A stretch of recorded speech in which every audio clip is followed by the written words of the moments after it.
Good evening, everyone. Welcome to the Iowa City Public Library. My name is Maeve Clark, and I'm Adult Services Coordinator here. Glad to see you all. This is our final Weber on Wednesday program for this month, the month of May, which is the month that we celebrate local history. And it's the month that we have dedicated to local history and to Irving Weber. If you've missed our earlier programs or our programs last year or the year before or many, many years back, you can watch almost all of them on our either the library channel, which is Library Channel 20, or you can stream them off our website, which is www.icpl.org. We also have what we call our Digital History Project, and that is also something you can find at our website. Please pick up a bookmark, and that's history.icpl.org. And we had a fantastic program about the 10th anniversary of the tornado, and you can see one of our audience members tell a story about what happened on Rochester Avenue, because it was a pretty exciting night on Rochester Avenue. So please pick up one of these as you leave tonight, or while you're snacking on our delicious food that we'll have, and I'll get to that in a moment. But I mentioned Irving Weber, and he is a citizen historian in Iowa City, and we have given his name to all of our local history program during the month of May. Irving Weber lived his entire life in Iowa City. Anybody in the audience? Did anyone in the audience know Irving? Yeah. Yay! He was your neighbor, so you really knew Irving. Where was he your neighbor? Well, I lived on Melrose, he lived on Melrose Court. I used to, as a kid, go over and sit on the steps with him, and we talked, and a lot of things he told me about town, a lot about his work at the dairy, and things like that. So Irving Weber not only lived in Iowa City, but he lived in University Heights as well. He lived almost the entire 20th century in Iowa City, or University Heights. His family roots were very deep in the beginnings of Iowa City. His maternal great-grandparents settled in Iowa City in 1839. Can't get much earlier than that if you're a white person. His paternal grandparents came to town in 1857. He was born in 1900. He was educated at the Iowa City Public Schools and graduated from the University of Iowa in 1922. He's remembered for many things. He was the University of Iowa's first All-American swimmer. He was the founder of Quality Checked Dairies and served as its president until his retirement in 1966. He was an active member of the Iowa City Host Noon Lions Club, and was the local school board president from 1952 to 1953. In 1994, Irving B. Weber Elementary School was named in his honor. Irving Weber may most be remembered for the over 800 articles he wrote for the Iowa City Press-Citizen, beginning in 1973. So he retired from Quality Check in 1966, and then he started working for the Iowa City Press-Citizen for free in 1973. His view of history was not one of just a dull retelling of facts, but he told what it was like to grow up in Iowa City, the best places to buy penny candy, the joys of cooling off in Melrose Lake in the summer, of sledding parties on closed-off streets. He recorded for future generations the story of Iowa City as no one else could. In 1989, in gratitude for his work in recording local history, Irving B. Weber was named Iowa City's official historian.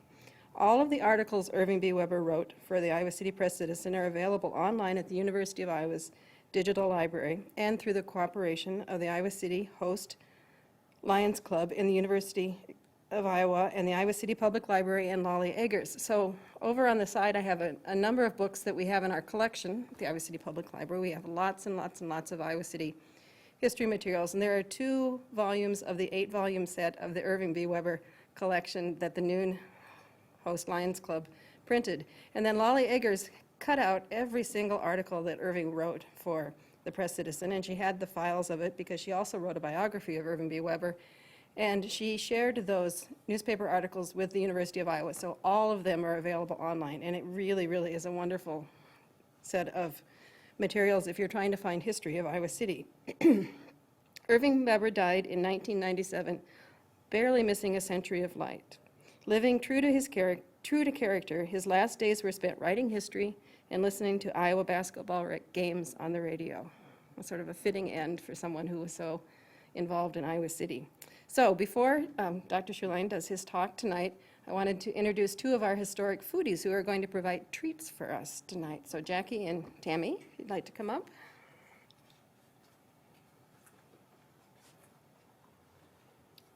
Hello. About 3 or 4 years ago, Catherine Mormont, who works at the Old Capitol Museum, and Colleen Tyson, who works in Special Collections, had an event for the Pentecost Museums about the Civil War, for which they made hardtack. And it went over so well, they decided, well, this is a good idea. We should continue doing this. And so Historic Foodies was born. We meet the last Monday of every month, and last Wednesday of every month, sorry. And we usually have a theme, like we've had chocolate, tea, aphrodisiac foods. Railroad food, yeah. So, we don't have a web page, but we do have a Google group, and you can sign up for that. We don't bother you. In fact, I think there are a lot of lurkers on the group that we don't know about, and that's fine. So, I wanted to tell a little bit about what some of our activities have been in Foodies. For instance, we teamed up with the University Ceramic Society for a fundraiser for Shelter House. They made the pottery bowls, and we made the cookies that were sold for the fundraiser. We also got a historic foods category at the Iowa State Fair, and every year 4 of the foodies will go up and judge. This will be the 3rd year, I think? 4th year. 4th year. So people will put out a couple of recipes that they can make, and then if they win, they get books about the old Capitol or things related to Iowa. We've also volunteered at the Northside Neighborhood Brew Fest. It's kind of our side things are, we watch food films, we've watched films about historic cookbook writers, and we do tastings such as we did at Harvest Oil and Vinegar in Coralville. We go to food festivals like ones they have in the Amana colonies. We do cooking classes from other time periods that are offered in the community. And upcoming for June, July, August, and September, we'll be making treats for a picnic at Plum Grove, which will be the last Sunday of each month starting at 1 in the afternoon. The foodies that are here tonight that contributed one is Jean Stokes. There's Jean. Teresa Carberry. He's in the back.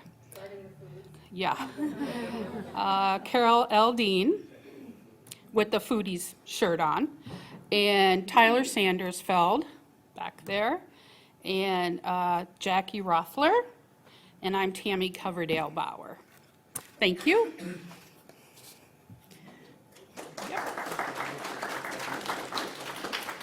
So I hope you will all stay afterwards and taste the Historic Foodies food. It's always delicious and sometimes really interesting. That's what you say when you're not quite sure how delicious it really is to you, but I'm sure that everything tonight will be wonderful. And we have some lemonade, and they'll be glad to talk about Historic Foodies and share how these recipes are made, and they're a really fun group. But without further ado, I would like to introduce our speaker tonight. Dr. Tom Schulein is a retired dental faculty member, and I've gotten to know Tom through his research that he does at the Iowa City Public Library and the programs he does. So everything that he has done for us has just been fascinating, and he always is coming up with new ideas of what to do. So after he's done with this presentation, we'll have questions, and if you have suggestions for him, I'm sure, right, Tom? You'll be eager for more ideas. He also does presentations at the Senior Center, and I've gone to those, and the room is always packed, and they're always wonderful questions, and people share their memories of Iowa City, and we're lucky that we have citizen historians who do this kind of work and then share it with the community. So, Tom. What if has she got me on now? I think so, yeah. I think we could probably have less light in here, it would be good. It will happen. Okay. Well, I should start out by telling you how I came upon this topic, but I don't remember. I can tell you how I got on the first topic, which dealt with the development and founding of East Iowa City, and from there I've just kind of, sometimes I get ideas from people, sometimes they just come to my head. So anyway, I thought this would be kind of cool. It's kind of reverberating. I'm going to lower this thing a bit here. So we're going to talk about making sense of Iowa City streets, if that's possible. And Maeve had this on a Facebook posting today, so I thought I better put that on. Thanks, Maeve. That was a nice little bit that you put out there. So what I'd like to do during this presentation is we'll talk about the first streets and roadways in Iowa City in the central core of town, which would include our area right here. Talk about the derivation of the names of the streets, of course, and explain how street numbering is done in Iowa City. If you want to go find an address, which side of the street is it on? I've got a formula for that.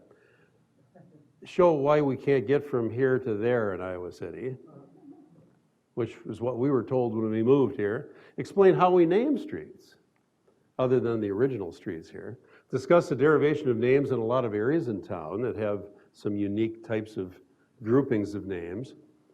Talk about the peculiarities of some streets, and there are many of those, and show some areas where we should not have developed in Iowa City. And explain why First Avenue goes to 7th Avenue in reverse order, which is the question that was posed to me by my friend Rich Green. And then he told me about a factory that was once here in East Iowa City, and that's what kind of got me started on this thing a few years ago. And now I have some 15 topics that all take about an hour for each presentation. And then we'll have some trivia and other fun stuff along the way, and probably a few side stories. Let's talk about the establishment of Iowa City first. Let's talk about, to get an appreciation of what jurisdictions, shall we say, that we've been under over all of these years, which is unique to a lot of parts of the country. If you go out to New York, for example, they didn't have a history of being in all these different territories. Way back when, of course, the Native Americans didn't think about land ownership. They had their areas, and I'm sure they protected them against other tribes, but they were nomadic. And along came the Europeans, and they wanted to own the land. So at least as long ago as 1699, France controlled this territory where we are. Then it was under the control of Spain for about 40 years. Then it went back to France for a few years. And of course, then the Louisiana Purchase came about. We were then part of the Missouri Territory after Louisiana became its own state in 1812. And then we were for 12 years in an unorganized territory until we were then part of the Michigan Territory, the Wisconsin Territory, finally the Iowa Territory. So that's quite a history. The first territorial capital of the territory was Burlington in 1838. And then in 1839, a couple of our founding fathers met in Napoleon. And if somebody has the origin of the name Napoleon, I'd like to know what that is. Do you know where Napoleon is? You know Napoleon Park? Just south of town. It's actually hardly south of town anymore, but it was in those days. So we had Iowa City platted in 1839. We became the territorial capital a couple of years later. The old Capitol building was more or less completed in 1842 after an 1840 placement of the cornerstone. We became a state in 1846, right at the end of the year. Then the University of Iowa was founded as the State University of Iowa. If you ever go to the library, the University of Iowa Library, you'll frequently see books that are stamped State University of Iowa, because we weren't the University of Iowa until 1964.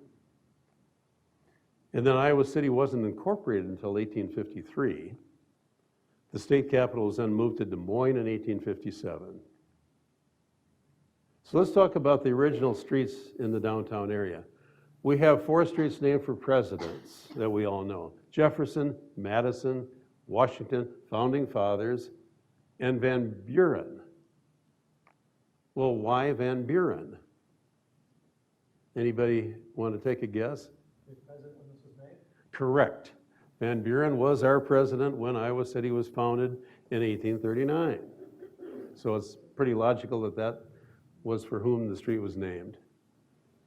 And then we have streets, 4 streets named for cities on the Mississippi River. Burlington, Davenport, Dubuque, we all know where those are, and Bloomington. Well, what's this Bloomington? Yes. All right. Matthew knows all the answers. Bloomington was a former name for Muscatine, as was Casey's Woodpile and Newburgh. This is kind of a little bit of the history of it. Apparently there were a lot of Bloomingtons in the area of the Midwest, and it was confusing for some reason. And apparently Muscatine is the only city by that name in the entire country. It's very unique. And then we have Gilbert Street. We know about Gilbert Street being named, most of us, if we've been here a while, for John Gilbert. Let me read you a little bit about John Gilbert. He's often cited as the first white man to arrive in what would later become Johnson County. The year for his arrival is usually given as 1826. He was said to have established a very good rapport with the Native Americans.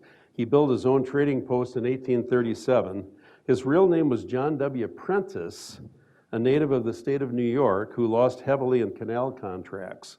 He abandoned his home in New York, made a change of name and business, moved to the Michigan Territory and then on to Iowa, having previously learned the Indian language. He died in March of 1839, just a couple of months before Iowa City was founded. And then Church Street.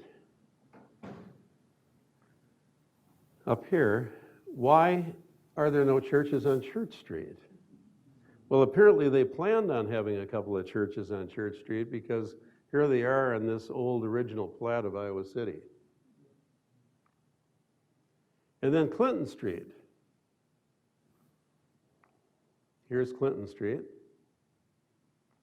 Clinton Street was named for DeWitt Clinton, who was very instrumental in the building of the Erie Canal. He was very well known, apparently, nationwide because he had no Iowa connections. New York senator, governor of New York. But here we have Clinton Street, we have Clinton, Iowa, named for him, Clinton County, Iowa, and DeWitt, Iowa, all named for DeWitt Clinton. So he must have been quite a well thought of individual. The first paving in Iowa City, which was brick, was done here between Washington Street and Jefferson Street in 1895. We'll talk more about the paving in just a short while. Then we have Johnson Street next, in yellow here. And the same namesake of Johnson County. Most of the time when I ask for whom was Johnson County named, I get Andrew Johnson, President Andrew Johnson, which is not the case. It was Richard Mentor Johnson, who was, in fact, the vice president at the time of Iowa City's founding. And then Ronald Street, up north there, who was one of our founding fathers. Fairchild Street, said to be named for a doctor from Cincinnati originally who donated maps to the Territorial Library.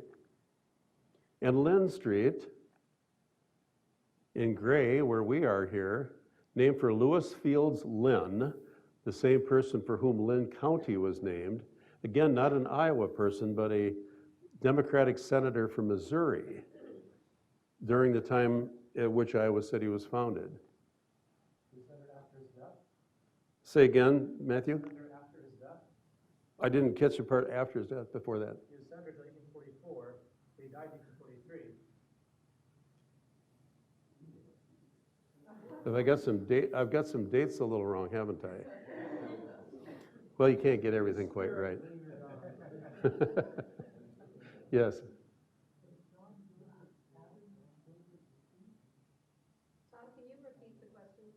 She asked, was John Gilbert's cabin on Gilbert Street? I don't know. Who does know? It was down by Napoleon, I suspect.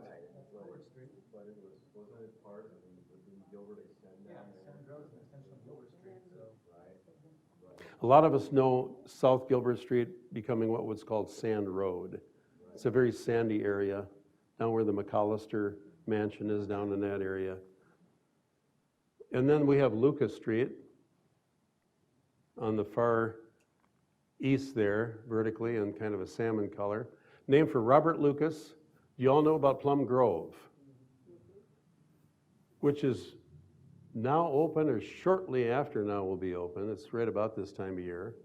The home was built in 1844 for the Lucases as a retirement residence.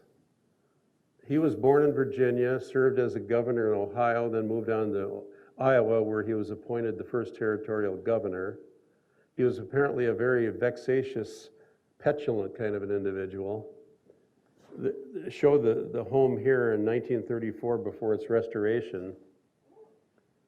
The property on which they built the home was 360 acres, which was then southeast of Iowa City. And he makes reference to Plum Grove back in the letter in the 1850s, and it's believed to be because there was a large orchard to the east that had perhaps several acres of plum trees. The state of Iowa bought the home in 1943, opened it to the public in 46. It's just 4 acres right now, but it's a nice site. And now Dodge Street, which is in green there, for Henry Dodge. There were various Dodge figures in Iowa history. He was the first governor of the Wisconsin Territory, so when Iowa City was founded, he was the governor of our territory. Also a Wisconsin senator, and a half-brother of Lewis Fields Lynn, who we just talked about. So we've covered most of the streets in the original city. Haven't talked about Brown Street. I don't know anything about that one. I do know about College. Market, I assume, was a common name in the days for whatever reason. Had markets on it, or you go to market or whatever. And Summit Street was named because it was the high point. It was some 600 to 800 feet above the Iowa River. That was a high location. College Street was originally to have had a female college built on it, which was laid out on the map, but funding ran out apparently, and that was never built. And where it was to have been built is now called College Green. Now, how do we number Iowa City streets? We number from east and west from Capitol Street, and north and south from Iowa Avenue. Of course, that's on the east side of town. It follows somewhat in line with Iowa Avenue on the west side of town, pretty close. When you get out to Washington Street on the east side of town, right off of First Avenue, the numbering begins there. It's sort of staggered just a bit, but since Iowa Avenue doesn't go out there, it's pretty close. The first block from either the north-south divider or the east-west divider is known as a 10 block because all addresses in that block are 1 through 99. And then they start at 100 in the 100 block. So we call that a 10 block. One example of that would be on the east side of Hawthorne Street and Glendale Road, where Iowa City's done a nice job of having pretty decent sized street signs, although larger downtown. And they have the numbers on them, like this is the 10 block. Rochester here is the, 16 or 1700 block.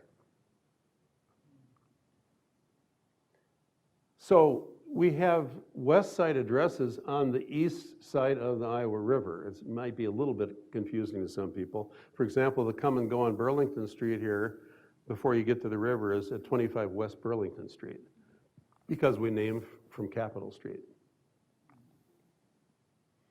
There's a very simple method of learning where east and west is. There are a few exceptions where mistakes were made, and they've been perpetuated because it was not deemed a good idea to change the addresses. But generally, if you're going down Iowa Avenue, for example, the even addresses are on the north side and the odds are on the south side. And if you're on Capitol Street, evens are on the east side, odds are on the west side. And how you can remember that is by the word "nay" or "ni," meaning born, like a woman's name is before her married name. So north and east sides are even. North side of east-west streets, east side of north-south streets even. Real simple. I think that probably is true for the west side of town as well. On the west side of town, things are pretty much the same. except here you see the 300 block on the east side, and up in Manville Heights, it's up a little farther. These are the west addresses, 1, 2, 3, so they follow pretty much in line with, let's see, I think I put them on incorrectly. Oh no, that's right. The 300 here on the west side of the river, here's the river right here. So that's right, okay. Now if we look at an 1870 map, of course, we have quite a straight grid of streets in town, unlike a lot of our present streets where we've expanded to. And we have a lot of these angular streets. We can see Muscatine Avenue, Lower Muscatine. We have Melrose, which was known as Snooks Grove Road or the Poor Farm Road, IWV Road, Iowa, Williamsburg, Victor. And Dubuque was known as the Military Road. We'll talk about that in just a moment. Here's an 1875 map. Note that we had what we called wards in those days. Does anybody remember wards, the designation of wards in Iowa City? We had ward schools, quite old structures that were replaced in 1917 by the Sabin, Longfellow, and Mann schools. Of course, we just lost the Sabin school. We note some things on this map that are interesting. Stone quarries that were just north of town from which some of the more inferior limestone was mined for the old Capitol. Dillon's Island, which no longer exists. There was a front street, which is now just an access road by the University Physical Plant. Des Moines Street has been changed to Wright Street. And there's a Dubuque Road or Military Road extension of Dodge Street. Let's talk about Dillon's Furrow. How many have heard of Dillon's Furrow? If you heard of that through Weber's writings and so forth. In the autumn of 1839, the location of the seat of government at Iowa City attracted many travelers from the east and north to this point.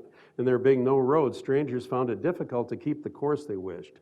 In crossing our large prairies, they often became lost and wandered far out of the way. This was especially true when traveling between Dubuque and Iowa City. So on March 4th of 1839, Congress appropriated money to build a road from Dubuque to Iowa City. The U.S. Army hired a Lyman Dillon of Cascade, Iowa, a town northeast of us here, to plow a furrow to guide the road builders. That wasn't the road itself. Dillon used a large breaking plow drawn by 5 yoke of oxen. The furrow was along the present route of Highways 1 and 151 to guide travelers, and then soon a well-beaten road was made along the side of the furrow. This was the military road. And a military unit could use the road to quickly reach the interior of Iowa in case of an Indian uprising. The road was never needed for this, but it was a great help for other travelers, also used by the stagecoach. So there's Dillon's Furrow, which is our Highway 1, 151, 1. Let's talk about early brick paving. The first paving wasn't done until 1895. You can imagine the quagmire that the dirt roads would become with rains in the town. So that's obviously what we had were just dirt roads. We had some wooden boardwalk, sidewalk type things like that. So the first paving project was, as I had mentioned, on Clinton Street between Burlington and Jefferson. And it consisted of making a sand and gravel base first, and limestone curbs were put along the way here. We can see a lot of evidence of these limestone curbs around town. I'll show you a few cases of the original limestone curbs. And look at the huge piles of bricks that were laid along here. It looks like it might have been an old postal box right here. And the old Capitol would be over here. So this is kind of cool too. I couldn't make the picture any bigger, it would go out of focus. Laying of paving brick on Clinton Street during that year. And Weber speculated, or perhaps knew for a fact, that some of the first streets to be paved after that were Lynn Street and Brown Street, so that funeral processions could go from the downtown out to the Oakland Cemetery. The Oakland Cemetery was established in 1843, it goes way back. A lot of notable figures from our history buried there. Yes? So were the bricks made here in Iowa? I don't know that. Tom, can you repeat the question? Oh yes, she wondered if the brick was made here in Iowa City. I don't know. We had several brick manufacturers here in town. But I'm not sure they made paving brick or what the distinctions were for paving brick in those days. It's a stronger, perhaps thicker brick, more wear resistant and so forth as far as what we would have in these days, but I don't know. That's a good one that I'd like to find out the answer to. Here, if we look along College Street, I just took these pictures, some of the original limestone curbing, and there, of course, is the brick underneath the blacktop. Most of our streets were brick. Jefferson, Market, Gilbert, and so forth. Here, if we look at another place right across the street there, the old limestone curb and then a more newly poured concrete curb. And here in the 1945 to 50 era, see, we still had the brick streets here, Washington Street, in this case. This is where the old Capitol Mall would be, right in here. There is the Pentecrest, Schaefer Hall, right there. So here's a little part of Jefferson Street that they recently patched, but again, there's the brick underneath. Yes? They used a Burlington paver at some point. What paver? Burlington? Burlington paver was used at some point, she says. Go ahead. Yeah, I It- actually have a few of them that. came Oh, out that of are stamped Burlington. as such. Yes. stamped as Did you such. say And they're much. Burlington heavier. or Burr? Burlington, with a P. Purington, is that how it is? A P as in Peter. Yes. Ah, perhaps the manufacturer then, or whatever. I think it was from Galesburg, Illinois. Very good. Yeah. I will have I to, think the lady that owned the foundry was the owner of the Cincinnati Red. she thinks from talking about the original brick paving, some of which may have come from Galesburg, Illinois. That would be great to investigate. We have currently still about 26 blocks of brick streets in town, particularly Lynn, Brown, Ronalds. They certainly aren't very smooth anymore. But for one reason or another, they have not been changed. A lot of it's historic types of things. I don't know if residents have to initiate petitions and moves towards this, and then the council would, I don't know the procedure. But I do know that there's no plan to change these, at least in the near future. So if you're not a big fan of the brick streets, I guess that's the way it is. But they've held up quite well for over a century. Now, we've had some recent projects where brick streets have been reconditioned or redone. One of them being the Bowery Street project, just a block long between Clark Street, where Mabe lives, and Summit. And that was done in an interesting way in that they took the brick up and they poured a concrete base. And then they put the brick down. It's beautifully done. But projects like this can cost twice or triple or more than that, the cost of just doing normal blacktop. So it's not a cheap type of a proposition. The most recent restoration was done on Dewey Street up north, I think in the summer of 2013.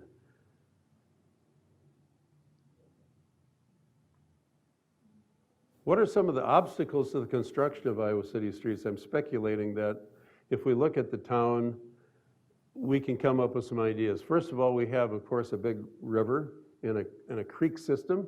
We have two branches of Ralston Creek here, north and south branch. So we're not apt to be putting bridges across all of these waterways every place, so that creates some limitations. We have rolling terrain in Iowa City. We're not flat, certainly not a lot of it.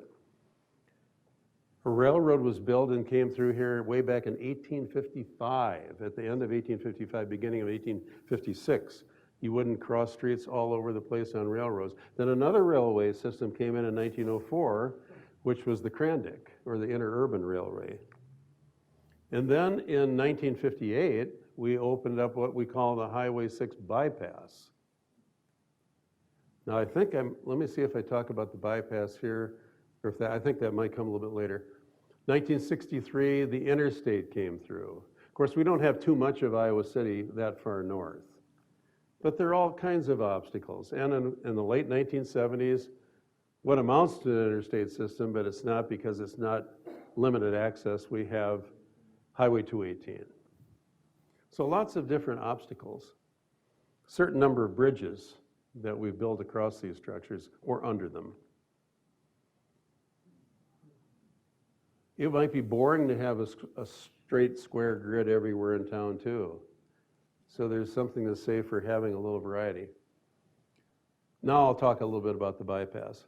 US Highway 6 was originally the roadway that went down American Legion Road and Muscatine Avenue and then Burlington Street to cross the river into Highway 218. So this is the current Highway 6, is it not? For those of us who've been here quite a while, and maybe even more recently, you know this one stretch is the bypass. Does anybody not know the term bypass? Please. You know, we're all pretty familiar with that, okay. It's certainly no longer a bypass, is it? Because it has stoplights along almost every intersection. But it was a bypass back in 1958. This is where the highway went before 1958. Like I say, American Legion Road, Burlington Street, and between that, Muscatine Avenue. And if you go down Muscatine, for example, by the old Seaton's food store, you see signs like this, Historic Route 6, US 6. So it opened on November 4th of 1958, and there's the old roadway in yellow and the present roadway in red. Okay, just a little bit more on street numbering. As you know, when you go from one house to another, you have a certain interval of numbers. Sometimes it's as little as 2 numbers. So you might be an address of 840, your neighbor might be 842. In this case, my friend Harlan Nost kind of wondered, why does the house next to me have to be 20 numbers apart? Well, I don't know. There's not necessarily any rhyme or reason for it. But you will find a lot of variation in the gaps of the numbers in between different residences. Who is responsible for the naming of streets when we get new streets? City Council. The city council makes the final judgment, but the developer is usually the namer of the streets. The developer suggests the names. It goes before the police department, especially the fire department, to make sure there aren't duplications. And then the city council usually rubber stamps it. And as far as naming a street, we've got lots of different choices, haven't we? This is probably just a partial list. We've certainly used all of these in Iowa City. Does anyone remember Don Schmeiser, or that name? He was the Iowa City Planning and Program Development Director, and in 1983, he suggested a system for the naming of roadways, meaning not their name, but whether they would be an avenue, a way, a street, and so forth. So he suggested the main streets, north and south, be streets, east and west be avenues, diagonals be roads, and so forth. Well, it wasn't adopted. Now we have multiple streets with the same, what I'll call root name. One example is Glendale. When my parents first came to visit us here in 1979 or 80 when we moved, my mother was furious because, first of all, they messed up and got off the exit ramp on I-80 and right back on the thing again without thinking. And then by the time they got up here, she said, there's Glendale this, Glendale that. Well, we have 4 Glendales, which is probably the most names we have for any one street. There are other examples of 4 streets with the same beginning name. So we have Glendale Court, Road, Circle, Terrace. So it's kind of a mess. Bluffwood, we have several Bluffwoods, one of which is a private street, Bluffwood Lane. And we have Bluffwood Circle and Bluffwood Drive. We have 2 streets with the same name, which is kind of interesting. My friend Damian Pieper, who lives up here off of Dubuque Street, if you go north on Dubuque Street, you're familiar with the Foster Road, Bajaysville Lane stoplight that was put in a few years ago. Well, he says to come up to my house, you go up Dubuque Street, you turn right on Bajaysville Lane and then left on Dubuque Street, and then you go up to Ventura, and there I am. So here we have 2 streets with the same name. We have what I call interrupted streets, such as Lowell Street. Not a very long street in its entirety, but we have 3 different segments of Lowell Street. Somebody was once coming to our house to a party when we lived on Hawthorne Street and gave up when she couldn't get through Lowell Street. Summit Street's a good one. A lot of us aren't aware that we have a North Summit Street as well as the main Summit Street that we know of is quite a thoroughfare because it's one of the only bridges across the railroad. Well, there was a pizza place in town years ago that guaranteed delivery within 15 minutes of the order or you'd get a free pizza. And the people up on North Summit Street got wind of that, took advantage of that. And of course, that was before the days of GPSs and people were fumbling around to try to find out where stuff was. I hope you're going to mention the 3 adjacent intersections of Melrose and Melrose over on the west side of the street. I'm not, but we'll have to bring that up later. Now, Court Street's another fun one. Again, before GPSs, imagine the delivery truck driver trying to find this little part of Court Street. There is a 1-block long portion of Court Street that's separated from the other 2 parts of Court Street. DeForest Avenue, named for the first mayor of Iowa City. This is staggered and separated, which is rather strange. Maybe you know that's where Rich Green lives, over on DeForest. Confusion about how to spell DeForest. The phone book has it this way. Johnson County map has it like this, a grave reference and 2 grave references, so there are at least 3 different variations on DeForest. Even the street signs don't agree. Now, the one I've had fun with is maybe not funny if a bad accident would happen there. I still think it's an accident waiting to happen. And that would be on Muscatine Avenue if you're going from Iowa Avenue to Towncrest. You go down Muscatine Avenue, you come to a stop sign at Burlington. Are you familiar with that? All right. The sign used to say, opposing traffic does not stop. That used to meaning before a couple of years ago. So I went to the city and I suggested that maybe we ought to have some reference to the street that comes in at a very hard right. Say a stranger comes to town, isn't even thinking about that. There could be a nice T-bone or something happening there. But surprisingly, I learned in the last couple of weeks that in the last year or 2, there's only been 1 accident there. There was kind of a minor fender bender on the icy streets when a lady wasn't obeying I don't know what happened. It wasn't anything much. But anyway, I did get the city to consider it, and they decided to change the street sign to say cross traffic does not stop. But it still doesn't say anything about the opposing traffic then. So me being a little fastidious about that, so here it was changed. Oh, this is what I was going to show you. Yeah, they for some reason then decided to put a real big stop sign there. And I wondered if perhaps an accident had occurred. They said, no, nothing happened. But they flagged new things. So they put a very large stop sign there after having had a little stop sign. I suggested that maybe they could say opposing traffic and traffic from the right does not stop, like it does out by Procter & Gamble. But the request was denied. Oh, by the way, it said there were 2.7 million vehicles in one collision. That's amazing. But the reason it was denied was something about how high the stop sign would have to be or how big the sign would have, something like that. I didn't think it was too complicated to change it just a bit more. But now what about a wide street that seems to be a little out of place? Anybody ever go down Rundle Street? Why is that so wide? There was a streetcar that went down the middle of Rundle Street. There was our first streetcar line in Iowa City in 1910. I think so. November of 1910. And the subsequent lines are in black. We had a streetcar system in Iowa City for a while.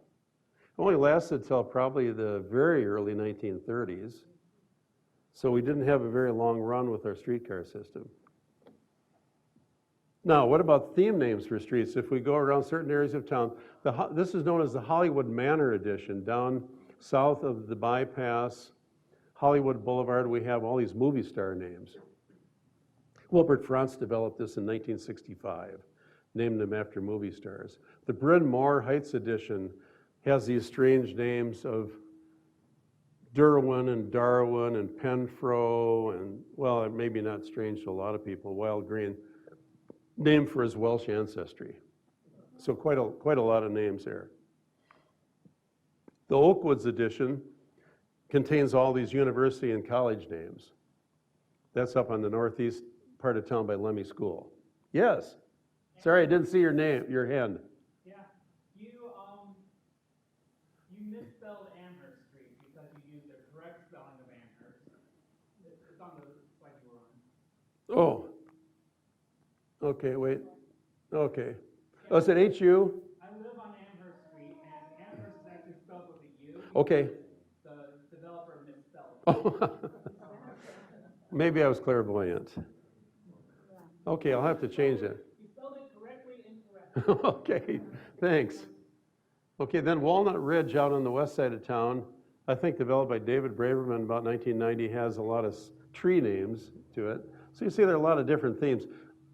Galway edition, are these Welsh, Irish names perhaps? Tipperary, Killarney, the Irish. On the, Back up, did you say? well, no, you don't need to back up. Okay. But on the Bryn Mawr edition with Ed Thomas. Let's back up. with- Bryn Mawr, Yeah. yes. Ed Thomas. I got in on the naming of Wrexham Street. He had a list, Oh, okay. and. She got on the naming of streets I used to here. work in construction, and Ed was, when he was developing that area of town, I said, can I pick my street?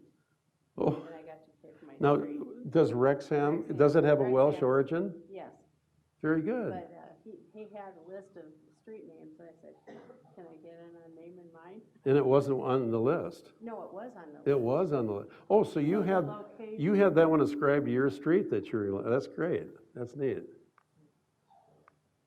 And then the Southwest Estates way on the west side has a lot of southwest names to it. You can kind of see a theme to it. Now, are there some streets in Iowa City that should not exist? Yes. A couple of notable examples, if not the only two, would be Parkview Terrace Edition, which most of you don't know it by, but you might know Mosquito Flats, Mosquito Flat. and then the Idlewild neighborhood, because we've had some pretty bad floods there. And the Corps of Engineers told Iowa City not to develop the Parkview Terrace Edition. If you go down there now, you'll see a lot of no more homes, a lot of empty lots. They've just been demolished. But this was platted in 1959, begun in the 60s after the Coralville Dam, shortly after the Coralville Dam was finished. Of course, the irony is that we have a dam which was built for flood control, and it flooded, right? It's kind of ironic. We had two pretty serious floods there, 1993 and 2008. Here are a couple of things to note. Mother Nature reclaimed some of the land that we altered over the years. A hydraulics engineering professor and the Iowa City P&Z warned the council not to permit home building, as did the Corps of Engineers. As is so often the case, politics and profits trumped science and led to the predictable disasters that followed. The Coralville Dam is a 100-foot high earthen dam, meaning it's not a poured concrete dam. It was started in 1949, actually, and delayed by the Korean War, finished in 1958. And then that was a picture of when the water went over the spillway on June 15th of 2008, about 5 feet deep over the spillway. Why do 1st Avenue and 7th Avenue number from east to west? Don't you think of streets being numbered from the center of town outward normally?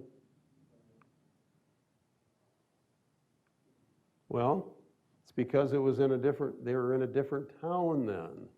They were in East Iowa City, which was platted in 1898 and started shortly after that, built to be a factory town where a very large jewelry factory was built on the Carl Chaddock property, the future Carl Chaddock property, where the big dirt pile was on Friendship. That was a factory. And the man, Mr. Main, built that, hoping to attract buyers who would work at his factory and so forth. Separate town, East Iowa City, 1900 map right there. Also, there was a railroad that came through here called the Burlington, Cedar Rapids, and Northern in 1877. What about these names? St. Clements Street, Mathias Alley, Peters Alley, St. Anne's Drive. Again, we've done a pretty nice job in Iowa City of road signs being fairly decent size and having the block numbers on them. This is up by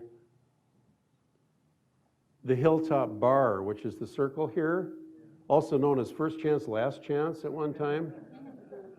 First chance coming into town, last chance going out of town.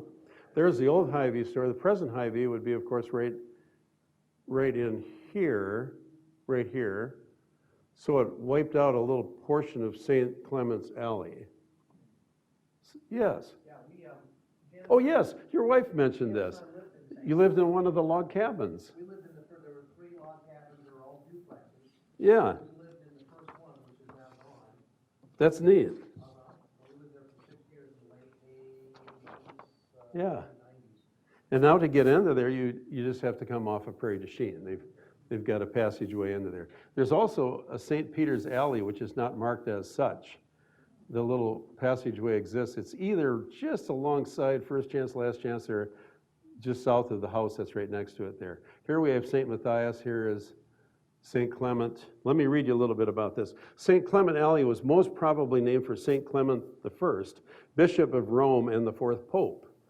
And St. Matthias Alley could have been named for St. Matthias, the apostle chosen to replace Judas Iscariot, or perhaps for Bishop Matthias Loris, because at the time the alley was platted, 80 acres of land was owned by Bishop Matthias Loris College.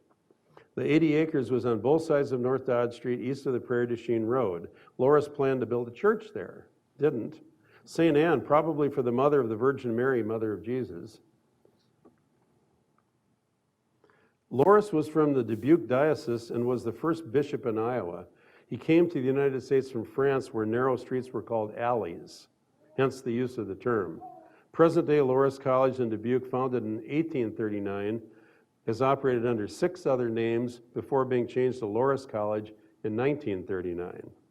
Part of the St. Clements Alley, as we mentioned, was wiped out by the Hy-Vee store. So that's a little bit about those names up there. We were talking about this, a lady and I, before the presentation. Where's the street system that seems to have evolved from a former racetrack? If we look at a 1900 map, we see Fairgrounds listed here. City High is right here, by the way. And this is Court Street right here. There's East Iowa City that I mentioned to you that was separate from Iowa City. The Fairgrounds developed later. Here's the railroad coming through, by the way. Here's a spur line going off to the factory that I mentioned at the Carl Chaddock future property. Well, in the early to mid-1920s, an outfit out of Sioux City was auctioning off lots there in what was called the Morningside Edition. You're familiar with that name too, I think, a lot of you, the Morningside Edition. There's the high school ground, 1939 map, about when City High came.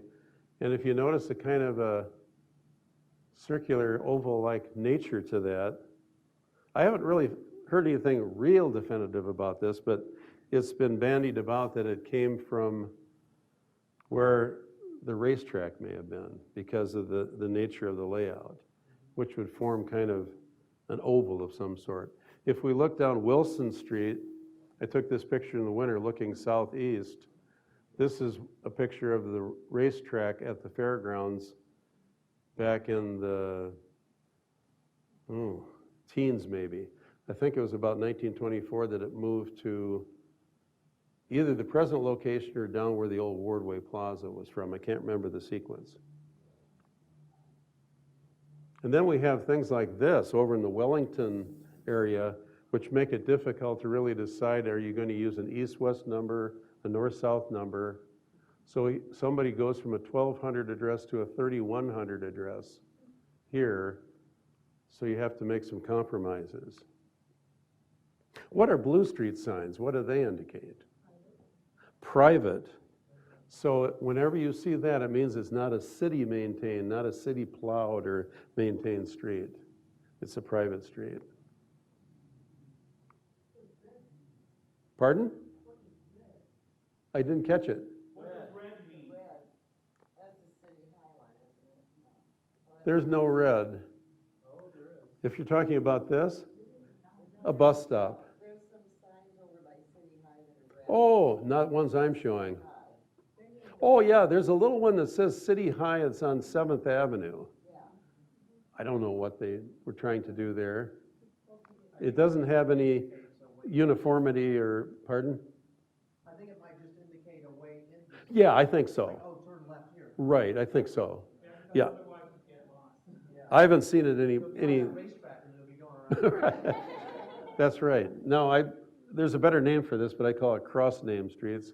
For example, Mormon Trek Boulevard comes down into Old Highway 218, south of the airport, and it becomes McAllister Boulevard.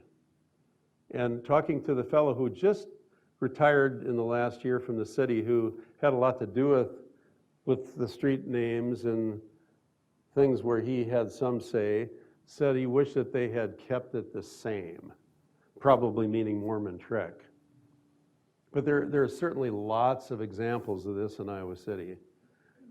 How about Kirkwood to Lower Muscatine? You're going east on Kirkwood, and then it becomes Lower Muscatine Road. We have all kinds of Jefferson Street, Glendale Road, I Street crosses First Avenue to Wayne, J Street to Bradford, on and on. Lots of them. But Jaysville Lane, something to do with the family name of the people who own John's Grocery, the Alverhaskys. I can't tell you just what it means. Let's talk about the First Avenue Railroad project. Get you a little bit up to date on that. I think most of you, if not all, have gone through there. Perhaps been stopped by a train. I've got many friends who have said, well, why should we be spending all these millions of dollars on a little inconvenience? After all, we've got a new fire station. We've got number 4 now. The trucks can get through okay. You know, is it that big a deal? Well, I don't know. There's certainly people who feel differently about it, lots of different people. But it's, of course, been decided. And so the city decided to do it, and they have this temporary road, which they've blacktopped around there. We're thinking the completion will probably be in the spring of next year. It's possible it will be late this fall. Now it's going to be 3 lanes wide, not 2 lanes wide, between Bradford, which is just north of this business, all the way down to the bypass, whereas now it's 4 lanes. How do people feel about that? Do you like 4 lanes or 3 lanes? Okay, everybody loves it. Okay, the cost is about $11 million, of which the railroad gets off real easy. Well, after all, the railroad has been there 100 years before the road ever went through. But they're contributing about 5%. The federal government about 2.7 million, and Iowa City the rest. So it's a pretty big burden on Iowa City. The rails will be raised 5 to 7 feet, and the road will be lowered about 12 feet. I don't think it's going to be quite as gradual as it looks here. It's going to have a little bit more of an incline, but that's an artist's conception, where you do see the fact that there are, 3 lanes here. And perhaps bike lanes, huh? Looks like a bicycle coming down here. It can hold a lot of water. The water out of there is supposed to drain naturally without the need for a lift station or pumping, the way they figured it out and the way I've been told. Some pictures I took recently, a couple of weeks ago. This is looking to the south, and this would be where the florist is and the dental office right there.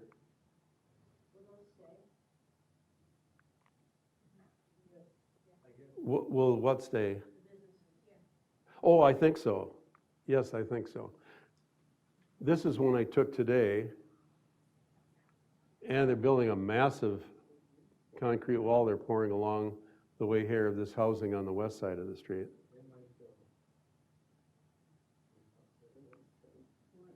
Why only 3 lanes? You can think of other 3-lane roadways in Iowa City. We'll hit them just briefly here. It's an example of what we call road diet. Have you heard the term? I just learned the term a few days ago. I hadn't heard of road diet, but it's when you reduce the number of lanes. It's safer for vehicles because you're not risking getting behind somebody in the left turn lane and maybe jutting out into the right lane and having a collision. It's said to move traffic just about as efficiently as 4 lanes, safer for vehicles, safer for passengers crossing because of less lanes. So we have the portion of North Dodge from Prairie to Sheen to Scott Boulevard that's that way. First Avenue, J Street to the Hy-Vee store is already that way. There are other examples in town. There's one that's proposed. I don't know whether it's been decided yet, but it would be Mormon Trek from Highway 1 all the way up to Melrose, of changing that from 4 to 3 lanes. Has anybody observed these no man's lands near the intersections where it flares out and you think, well, why couldn't I be over there turning a little sooner? I think, I haven't gotten a real clear answer, but I think it has to do with the width of the road. They probably figure there isn't quite enough room for the 2 lanes so they're just funneling everybody there. And then there are some examples where I think they could have not had this come out quite so far from the intersection. But that's what that stuff's all about. What about roundabouts? Who does not like roundabouts? A lot of people don't like roundabouts. I don't always like it, especially when they get kind of busy. But Iowa City has at least 4. I just learned about 2 of them that I should have known about. I thought we only had 2. We have more in planning stages where there are existing roadways, not for new proposed roads, but conversions. Coralville has at least 10 of them, like Ankeny, which may be the most of any city in the state. So Coralville's got a whole ton. But, well, here's what Wikipedia says, the fount of all knowledge. Compared to stop signs, traffic signals, and earlier forms of roundabouts, modern roundabouts reduce the likelihood and severity of collisions by reducing traffic speeds and minimizing T-bone and head-on collisions. There was an article in the other night's paper, I don't know if it was Iowa City or Cedar Rapids, but the pedestrians, they can't cross the streets at those intersections. There's cars going around and around and around. Well, wait, it's all about cars. Who cares about pedestrians? No. Well, that's a good point. Well, they also have a lot of problem with long axle. There's gonna be a lot of RVs when I go to the reservoir, there's gonna be one in front of. Well, the one on 12th Avenue and Holiday Road in Coralville allows for that because the center portion is just very little difference from the, yes, Rip. Well, I was just gonna say, I think one of the other assets of roundabouts are saves on gasoline, because cars don't need to stop and idle and wait for light to change. Okay. Perfect world, they can just merge in and Yeah. get one. Yeah. It can be an economic thing too. There are some small towns in England where we would have a stoplight and they have a traffic circle just painted on the intersection. Painted, yeah. Yes. When I was in England a number of years ago, we really liked the roundabouts because if you weren't sure which way you were supposed to go, you could just go around and around and around and around.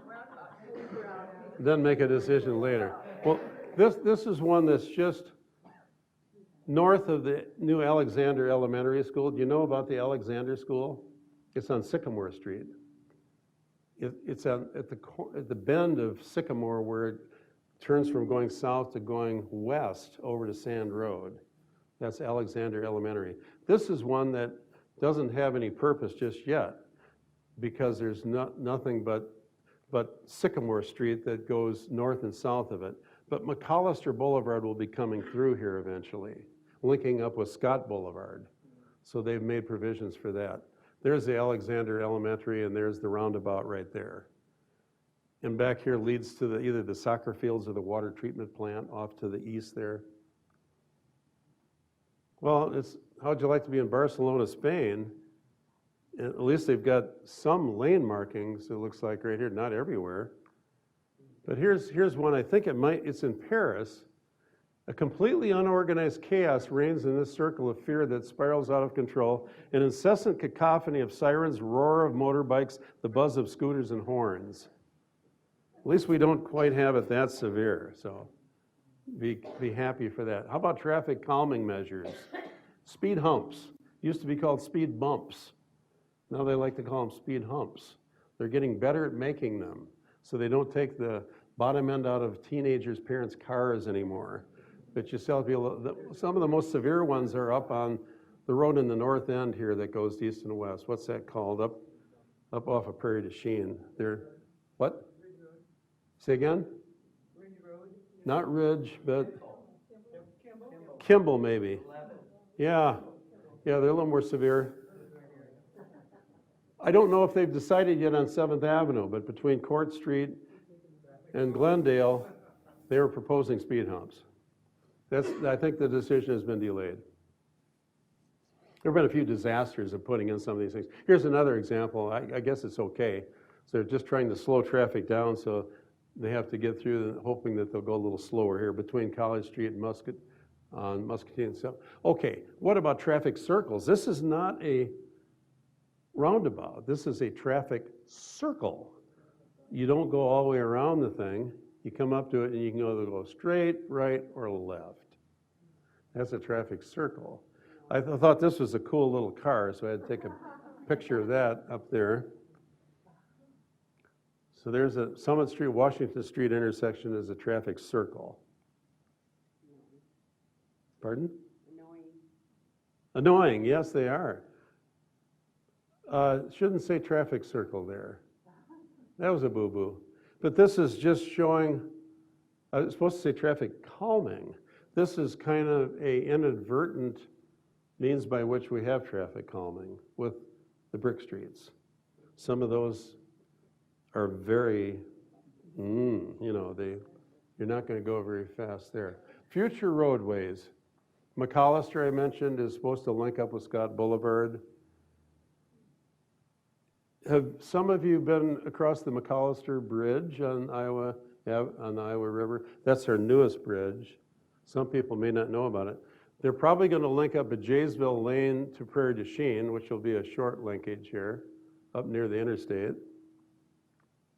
What is the school, Alexander School? Alexander Elementary. Is that south of Scott Boulevard, or is it north? Yes, it's south of the bypass on Sycamore Street, all the way down to the place where it bends, curves to the west to go on the Sand Road, which is just a short distance from it. Okay.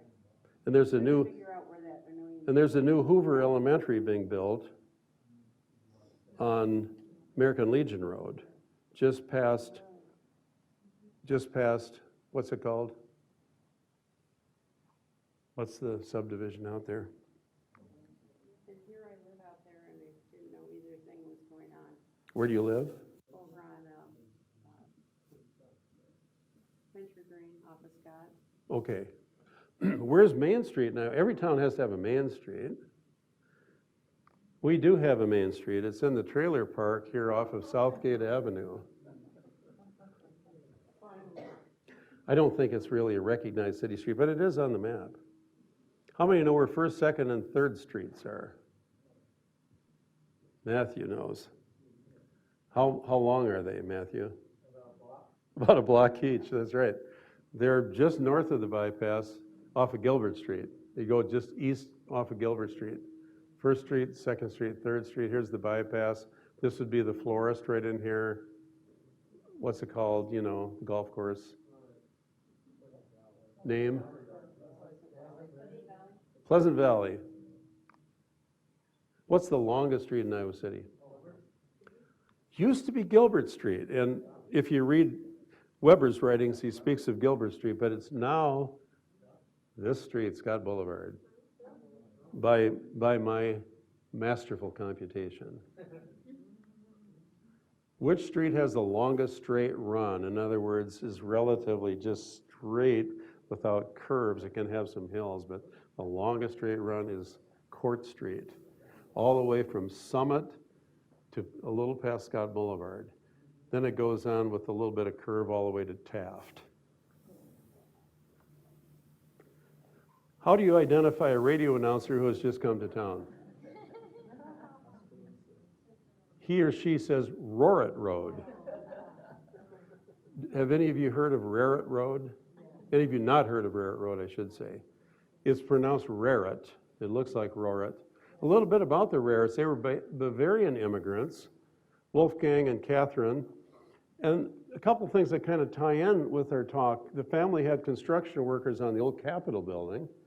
And also Raret's sons were hired by Dillon to plow his furrow as part of the workforce for that. So that's interesting. What's the most risque intersection in Iowa City? Clapham Hotz, absolutely right by you, Rip. So be careful. Hotz and Clap. Now, why? Tell me why you think yours is. Because there was a survey about traffic accidents per mileage, and what happens is all out of towners come into town, they don't realize that Jefferson is a one-way street, so they make a left turn from the right wing of Jefferson. I think you're mixing up risky with risque. Which restaurant has all of its burgers named for Iowa City streets? I just learned this in the last week too. Hudson Southside Tap. It has all the burgers named for these streets. Weber. As far as I know, we don't have a Weber Street. We do have a Weber Street. This is on Highway 1, which is just a bit west of the Village Inn, west of Paul's. It's in that same, is it in that same, yeah, you can get to it from the parking lot of Paul's. It's at the very end of that kind of strip of stores. Hudson Street right there next to it. Yes, Hudson Street is a north-south street right that links the Highway 1 with Benton Street. Now we have some new streets coming to town. We have a little development going on here off of Rochester. Here is City High, Hickory Hill Park, High Point Golf Course, so it's right here just south of Rochester. It's called Windmill Heights. There's the old windmill that many of you have seen along. I don't know whether they're going to keep the windmill or not, but we're only going to gain one street apparently, Windmill Place. But that's fine.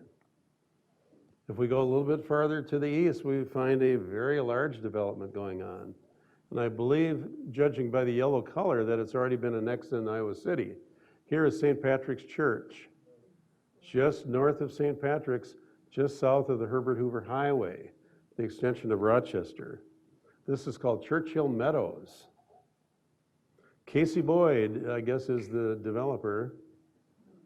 I understand he is related to the family that pays more taxes than any entity in the county, the Clarks, who have all the apartments. I'm not sure if this is true, but one of my friends tells me he is. But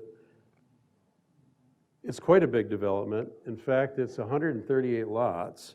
So we're going to have such neat names as Unbridled Avenue, Silver Charm Lane, and Thunder Gulch Road. Sounds like we're out west there with that last one. And another development down here off of Muscatine and Scott. You've seen development going on down there. This is going to be Silver Slope, which is condos or apartments in here. One street called Silver Lane with single-family homes, or I assume so. 20 lots in there. That's John Hieronymus, who is a survivor of I think both of the parents are deceased. John was a math teacher at City High.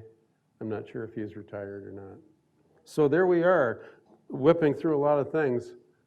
We've learned that perhaps just the physical layout with the rivers and the roads and the railroads and so forth and the slopes of the terrain have somewhat perhaps dictated the layout of our streets, although the developers have certainly had a lot to say about it.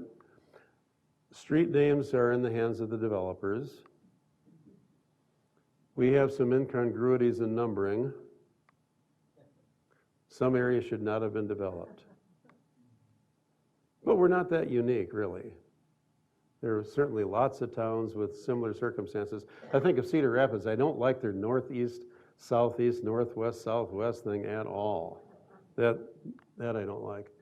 Hopefully I've shown you that there's some method to the madness of Iowa City streets. Thank you.